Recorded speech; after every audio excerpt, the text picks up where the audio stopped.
آپ کا پروگرام ہے سر ایک دن جیو کے ساتھ، سر بڑے خوبصورت اور ایک برانڈ ہے، جیو کی پہچان بھی ہے پہلے دن سے.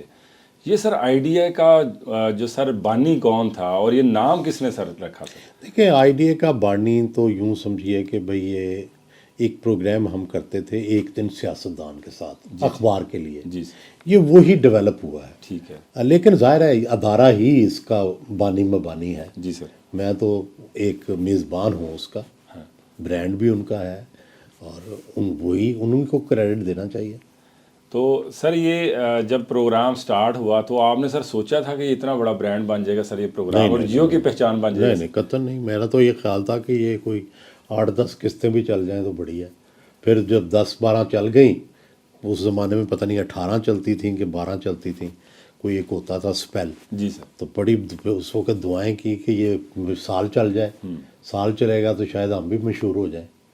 پھر وہ 1 سال چلا، پھر دعا کی کہ یا اللہ ذرا اور چلا دے. تو بس وہ چلتا آ رہا ہے. تو سہیل صاحب یہ پروگرام میں آپ نے، میرا نہیں خیال پاکستان کی کوئی ایسی پرسنالٹی ہو جن کو لوگ جانتے اور ان کا انٹرویو نہ کیا ہو. اب تو ایک عرصہ دراز سے ہم دیکھتے ہیں، مجھے یقین ہے کہ آپ کو لوگ خود فون کر کے کہتے ہوں گے جی ہمارے ساتھ بھی پروگرام کر لیں. اتنا ماشاءاللہ یہ کامیاب پروگرام ہے. سر آج تک کا آپ کا بیسٹ انٹرویو سر کون سا ہے جو آپ ریٹ کرتے ہیں؟ اصل میں میرے اندر نا کوئی پرانی روح ہے سر. تو وہ مجھے پرانے لوگ اچھے لگتے تھے. ولی خان، نجم الخٹک، عطا اللہ مینگل، اکبر بگٹی، بے نظیر بھٹو، تو یہ لوگ، ملک قاسم، یہ لوگ میرے فیورٹ تھے. جی سر. شاید اس کی جو بھی وجہ ہو، بچپن سے آئیڈیلائزنگ ہوگی، کچھ ہوگا. تو مجھے سب سے زیادہ انہی کے ساتھ ہی مزہ آیا انٹرویو کر کے. چاہے وہ عبد الولی خان تھے، چاہے وہ عطا اللہ مینگل تھے، چاہے نواب اکبر بگٹی تھے، چاہے نواب زدہ نصر اللہ تھا، بے نظیر بھٹو تھیں. تو یہی میرے فیورٹس ہیں. سہیل صاحب یہ اتنے بڑے آپ نے نام لیے. ابھی ہم اگر 2024 کی بات کریں تو کچھ گزشتہ کچھ آپ کے انٹرویو، جس میں ایک مہک علی کا انٹرویو بھی ہے، اسٹیج ڈانسرز کے بھی انٹرویوز آتے ہیں، ٹک ٹاک انفلوئنسرز کے بھی آتے ہیں. تو سر یہ کیا مجبوری ہے کہ یہ کرنا پڑے گا آپ کو بھی؟ آپ جیسے ایک سینئر جرنلسٹ کو بھی کرنا پڑے گا شاید ڈیجیٹل کو سر دیکھتے ہوئے. اس کی کیا لاجک؟ یہ نہیں بات. یہ جب میں نے انٹرویو شروع ہی کیے سر تو اس وقت یہ کویسچن 2002 میں بھی تھا. اچھا جی. یہ جو آج 22 سال بعد آپ سوال کر رہے ہیں، یہ سوال اس وقت بھی تھا. جی سر. تو کیا ان لوگوں کے انٹرویوز کے لیے کوئی اور سہیل بڑائچ رکھا جائے جی، یا اسی سہیل بڑائچ کو رکھا جائے؟ لیکن سر ان کا کرنا ضروری ہے سر. جی ضروری تو ہے نا. آپ سوسائٹی میں، کیا طوائف سوسائٹی کا حصہ نہیں ہے؟ بالکل ہے. کیا مہک علی جو ہے وہ سوسائٹی کا حصہ نہیں ہے؟ کرنا تو ساری سوسائٹی کو ہے. جی جی. تو ہمارا کوئی ٹارگٹ صرف یہ تو نہیں ہے نا کہ بڑے جو صرف نماز پڑھتے ہوں انہیں کے انٹرویو کرنے ہیں، جو ڈانس کرتے ہیں ان کے بھی کرنے ہیں. تو وہ ہمارے لیے یہ فرق نہیں ہے. اب تو وہ اس وقت یہ فیصلہ مشکل تھا کہ بھئی کیا، میں خود بڑا ہیزیٹنٹ تھا کہ کیا مجھے تو صرف سیاست کا پتہ تھا کہ کیا میں شوبز میں کامیاب بھی ہو سکوں گا کہ نہیں، کیا میں اس میں سوال کرنے کے قابل بھی ہوں، لوگ بھی ڈائجسٹ کریں گے کہ نہیں کریں گے. تو لیکن الٹیمیٹلی ادارے نے فیصلہ کیا کہ نہیں، یو ہیو ٹو ڈو ایوری تھنگ. بالکل ٹھیک ہے سر. سر آپ کی صحافت آپ کو کیا لگتا ہے دوسروں سے مختلف کیسے ہے سر؟ نہیں، مشکل تو کوئی نہیں ہے، اللہ مختلف تو کوئی نہیں ہے. سارے لوگ جس طرح سے انہوں نے سیکھ کے آگے بڑھ رہے ہیں، میں بھی سیکھ کے آگے بڑھ رہا ہوں. تو سر یہ ابھی سر کتنا عرصہ سر آپ کو صحافت میں ہو گیا سر؟ جی میں 1985 دسمبر سے ہوں. تقریباً سر کہہ سکتے ہیں 39 سال. 39 سال. 40 سال. 2024 میں جو آج پاکستان میں صحافت ہو رہی ہے سر، کیا صحافت ہو رہی ہے سر؟ ابھی ہو رہی ہے. دیکھنے کا انداز ہے.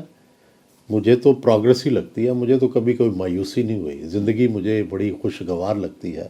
امید میری بہت جوان ہے. میں تو مایوسی کے قریب بھی نہیں پھٹکتا.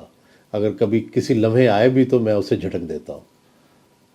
سر شادی سر آپ کی سر ارینج میرج تھی، love marriage? Purely arrange. Purely arrange marriage. لیکن سر آپ محبت، وہی پرانی بات سر، پہلے والا سوال میرا سر، اگر آپ لائک کرتے تھے کہ لو میرج ہونی چاہیے انسان کی؟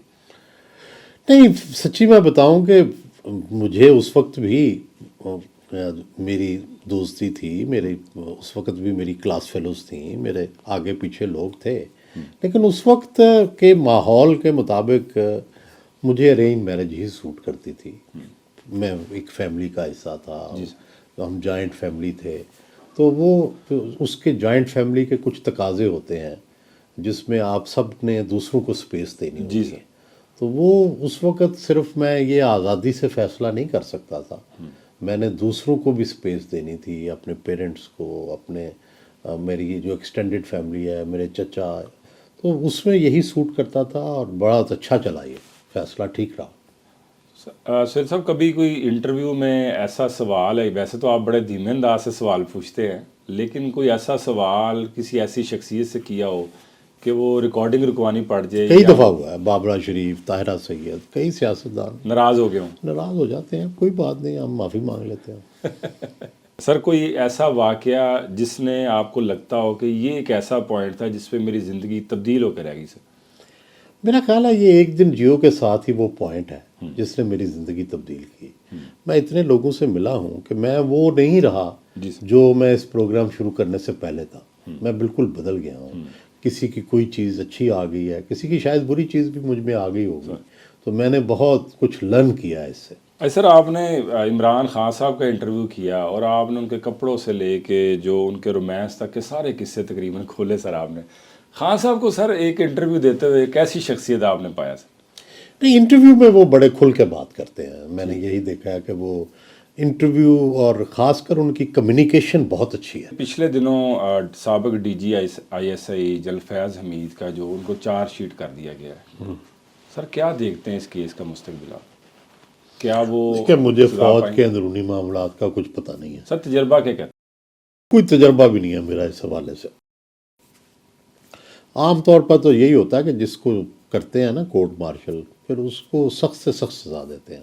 اول تو کورٹ مارشل ہوتا ہی نہیں ہے، اور پھر اس لیول کا، اس جنرل کے لیول کا کورٹ مارشل وہ تو بڑا میننگ فل ہے.